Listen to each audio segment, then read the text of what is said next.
சீஸியாக மொறுன்னு soya cutlet செய்யலாமா? வாங்க. பாத்திரத்தில் 2 கப் தண்ணி ஊற்றி நல்லா கொதி வந்ததுக்கப்புறம் சோயா சாங்க் 1 கப் ஆட் பண்ணிக்கோங்க.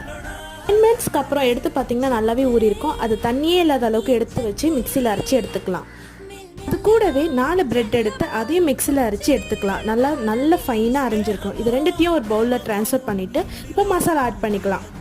மல்லித்தூள், மஞ்சத்தூள், சிக்கன் மசாலா, காஞ்ச மிளகாத்தூள், உப்பு, இஞ்சி பூண்டு பேஸ்ட் 1 டேபிள் ஸ்பூன், கொத்தமல்லி, வெங்காயம் இது எல்லாத்தையும் போட்டுட்டு சில்லி சாஸும் ஆட் பண்ணிக்கலாம்.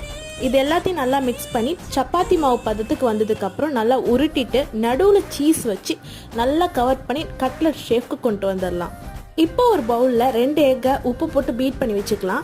ரெடி பண்ணி வச்சுருக்க கட்லெட் பேஸை அதில் போட்டு டிப் பண்ணிவிட்டு பிரெட் கிராம்ஸ் கூட கோட் பண்ணிவிட்டு நல்லா கடாய் ஹீட் ஆனதுக்கப்புறம் ஆயில் ஊற்றிட்டு இது 2 பக்கமும் மீடியம் ஃப்ளேமில் வச்சு நல்லா வறுத்து எடுத்துட்டு அப்புறம் ஹை ஃப்ளேமில் வச்சு எடுத்தால் சூப்பரான சீஸியான